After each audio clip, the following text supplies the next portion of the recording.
Welcome back. Welcome back. I got some great guests in the building. Miss Pamela Price and CLee stopping by. Thank y'all. Thank y'all. You're welcome. Bless, Thank man, bless. you. Welcome, welcome, welcome. Okay, first things, let's start with introducing yourself. Miss Price, would you kindly introduce yourself and let us know who we're talking to? I'm Pamela Price, and I'm going to be your next district attorney of Alameda County. Hey, and we got Mr. CLee in the building. CLee, would you kindly introduce yourself, please? My name is CLee, aka C Legal for the People, and I'm ready to have a good conversation with the next district attorney of Alameda County. Hey, that's so. Miss Price, why don't you start off by kind of telling us? The last time we had spoken to you, we was going right into the primaries. We was nervous that you was competing against some machinery. How did it end up? Well, we still competing against the machinery, but they took a black eye in the primary. Ooh. We punched them hard. We punched them hard. So I was looking at the election results, and you got like what, over 100,000 votes? Yeah, of course. In the primaries? Yeah, Alameda County is huge. I just never expected a turnout like that in the primaries. Oh, no, turnout was low. Young people need to vote more. Turnout went down by like 8%. So this, I'm gonna be honest. I was expecting a lot lower than what it did, but you use, I feel like, a different audience. It's a lot different platforms to reach out. You kind of reach out into the entertainment business. The day of the primaries, you had a local kind of legend speak out on your behalf. What was this about? Mr. Fab.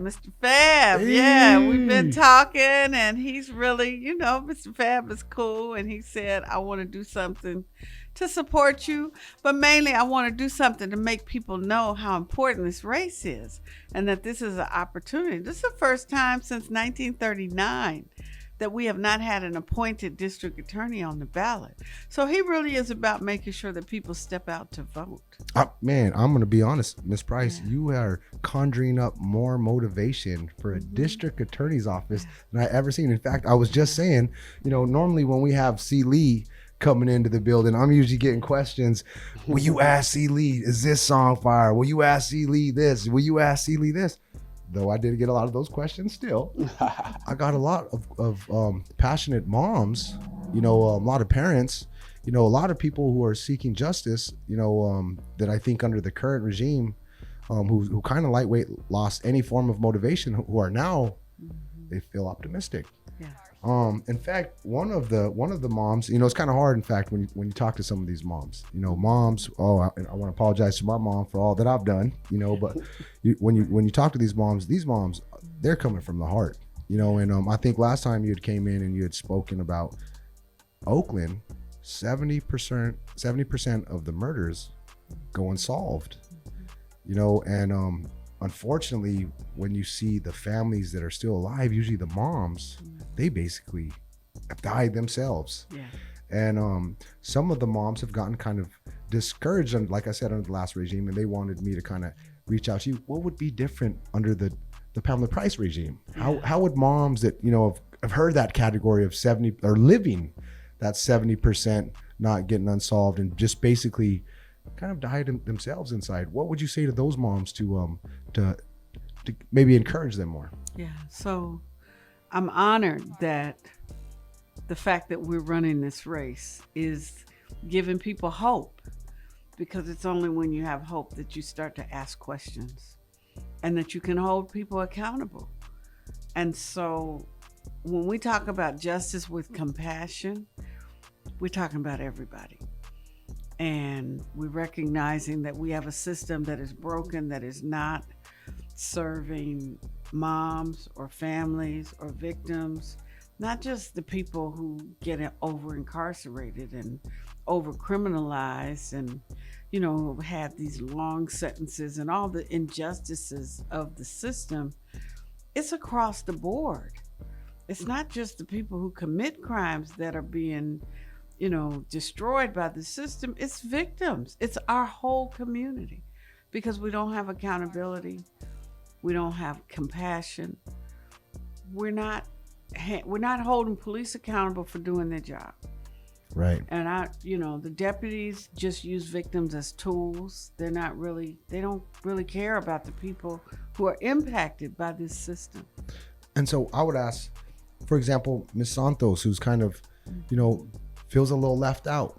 What would you say to Ms. Santos to try to, to encourage her to keep the motivation to find justice? And what would be the roadmap for her to maybe reach out to your office or, when you win, to kind of make sure the light is still shined on situations like her son, unsolved crimes like her son? What would be the steps for that? We have to take the initiative as the next district attorney to make sure that we are looking at unsolved crimes and recognizing that we've been living in a county where homicide has just been pretty much accepted.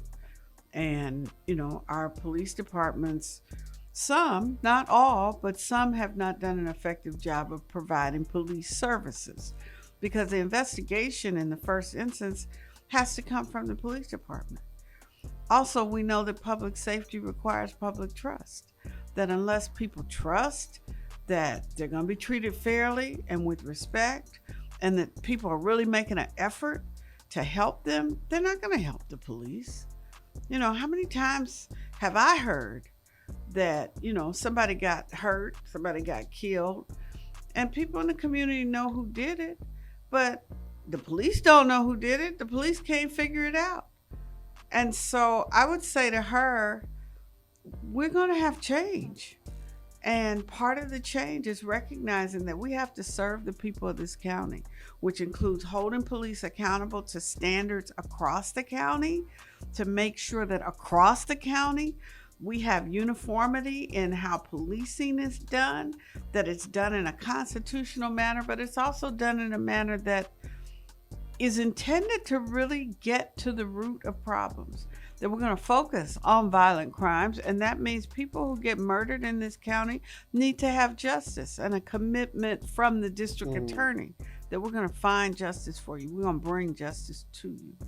Man, Can I interject real quick? jump in here, CLee. I want to know, what could these mothers do as you campaign to get in this position? What could they do to help you so you can make these changes? They need to raise their voices.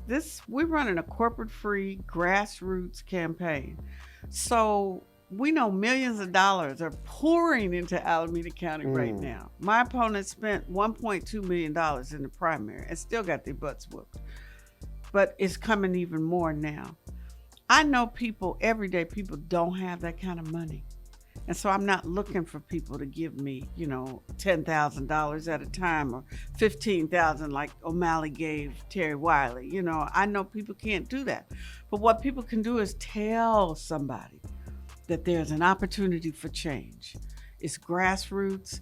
It's about name recognition. It's mouth to mouth. We got to spread the word that we need folks to vote.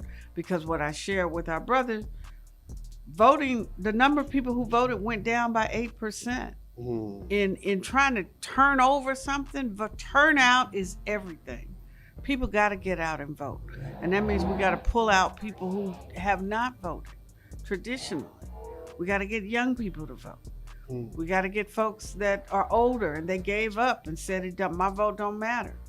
Folks that's formerly incarcerated can vote. If you're in county jail, you can vote. And so we have to really get the word out. Mothers can help us spread the word. Get out and vote by November the 8th. That's important. We got 3 weeks left? That's right. 3 weeks left. Yeah. 3 weeks to vote for a position that you said we ain't got to vote for since what year was it? So we ran in 2017, 2018. Before that, the last time anybody ran for this seat was 1966. 1966. And at that time, the age to vote was 21 years old.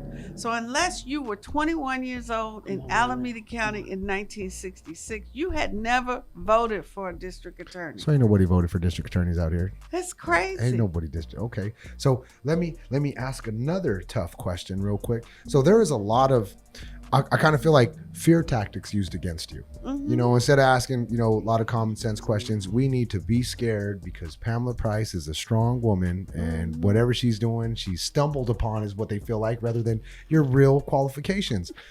So one question that was brought to me was, it was brought up that there is not a very big turnout of district attorneys in our district attorney's office. I guess we could use a lot more staff.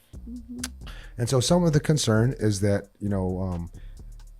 you might be firing more than what we have when it comes to district attorney's office, because there definitely is corruption in there, and you are going to stand by your principles. So what would you say to the people who are intimidated that you're not going to call balls and strikes, for the good district attorneys that did good, while firing them crooked district attorneys that shouldn't be in that office? What would you say to those people? So number one, I'm a little black girl from Cincinnati, Ohio, and I went to an all-black high school. So when I got to Yale College, that's the first time in my life that I was underestimated. I have always been underestimated, and I've always had to do more with less.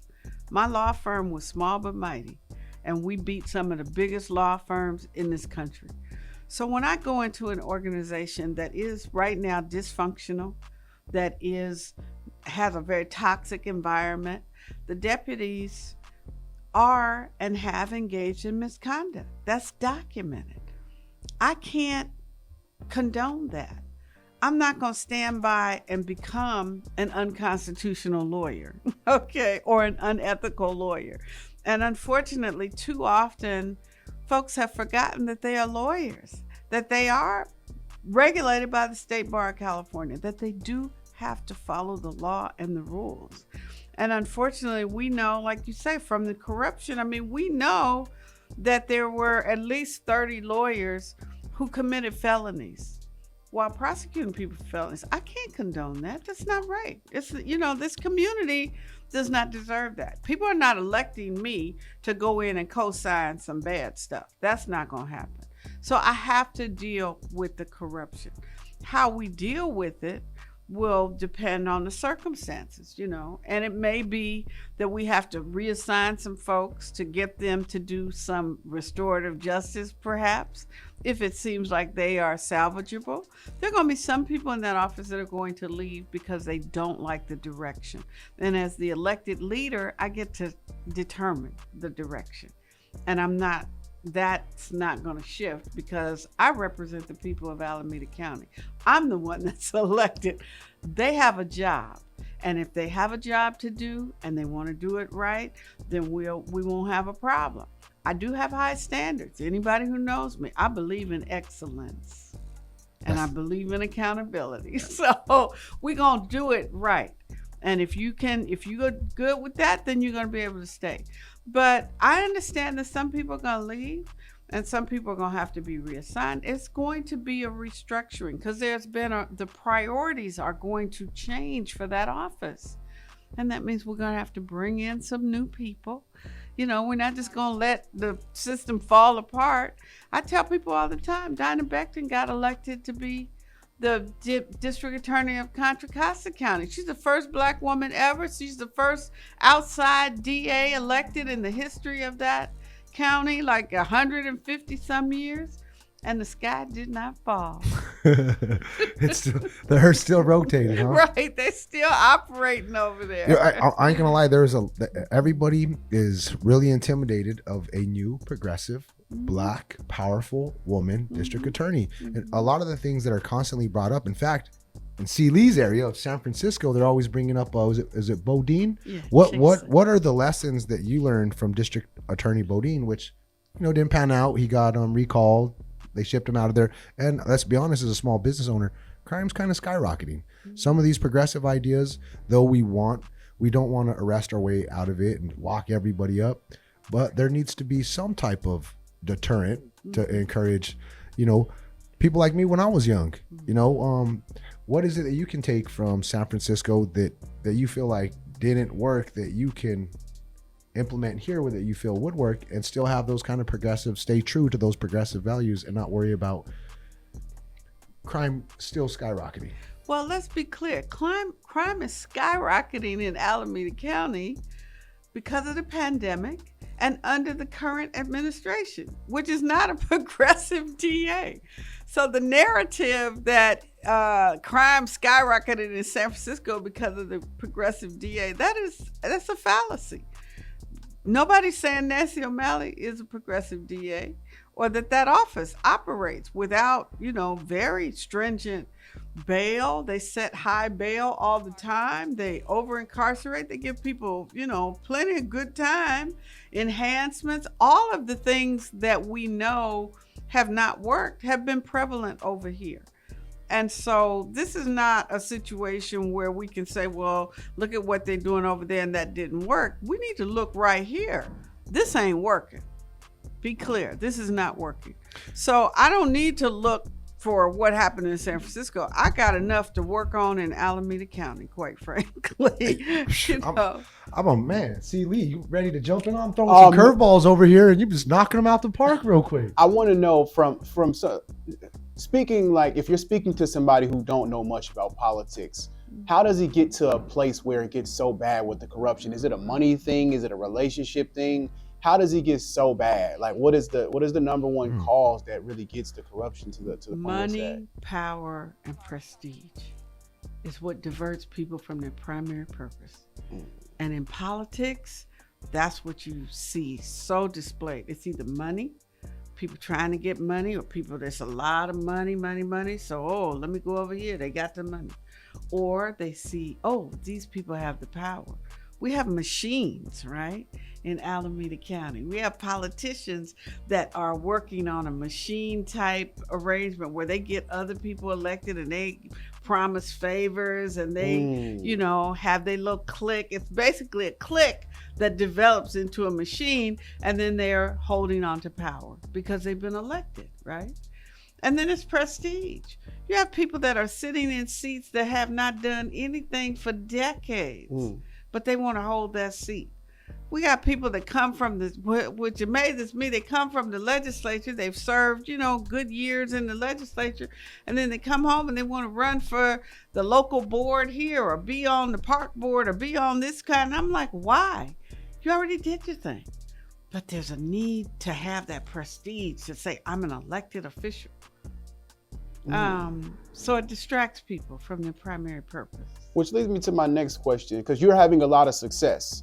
How are you having so much success not being within this inner circle that has so much power, prestige, and money? I'm a community activist. I've always been part of the community and an activist for the community. And I'm a blessed child. I always know that everything I do has nothing to do with me. Has nothing to do with me. I'm just a vessel. I'm just doing what I got to do. And I don't, I've been blessed, truly, to be able to do the things that I've done. I've done some great things and had some great experiences. I've lived every lawyer's dream to go to the United States Supreme Court. I didn't earn that. That came to me. And I had to work hard to be able to fulfill that dream. But I understand that I just got blessed. As my friend says, favor ain't fair. That's something you talk about some of the court cases that you have. The last, was it a forum that we went to that we saw you and Mr. Wiley bantering back and forth? Some of the comments that Mr. Wiley was making in that kind of sounded like you had never been in a courtroom before. You're unprepared as a new district attorney. What is it that's what in your history do you think is going to benefit you day one in that courtroom in the district attorney's office? I'm a trial lawyer, number one. I was about to, because Mr. Wiley acted like you'd never seen a courtroom before. Mr. Wiley is so misinformed. I am a super lawyer. So you have been in a courtroom before. You have seen a district attorney's office before. I have tried cases in far more difficult circumstances than Mr. Wiley could ever dream of. Because you have to understand, when you work for the state or a government agency, you have the resources of the government agency at your disposal. You can spend as much money as you want to. You got all kind of support staff, paralegals, secretary, everybody's working for you to make you successful. When you are a trial lawyer like myself, and working in a small business or even a large business, what trial lawyers say, we eat what we kill, which means if I don't kill it, I'm not going to eat. And if I don't kill it, I'm not going to make payroll. I can't pay my people. So I've had the experience of having to build a practice and carry a caseload and win cases from Sacramento to Fresno to Amador County to, Marin County. I did the longest trial ever in the history of Marin County, a 5-month civil rights case in Marin County. So the narrative of you're just unfamiliar with this courtroom process and you're just, nice try. That's not going to work with you then, huh? No, Mr. Wiley and it's misogyny, okay? Because he looks at me as this little woman, like, oh, she just can't handle this. This is a big man's job. And, it's BS. I've been doing way more than most of those guys in that office. I mean, none of them have gone to the United States Supreme Court and won. And okay? The next question I'm going to ask is, I think it was I don't know if it was the Florida governor or the Georgia governor, but he was like, when he was talking about his opponent, he had said, I don't know if you're racist, but the racists seem to believe you're racist. Well, when it comes to Mr. Wiley, his backers seem to be more Blue Lives Matters crowd, the Trump crowd. That doesn't really seem like a progressive crowd. Is with him appealing to them, do you think he would come in and make a progressive change, or is he just one more moderate Ahern type conservative? Mr. Wiley is the Ahern of this race. Make no mistake. The district attorneys have passed down that seat since 1939.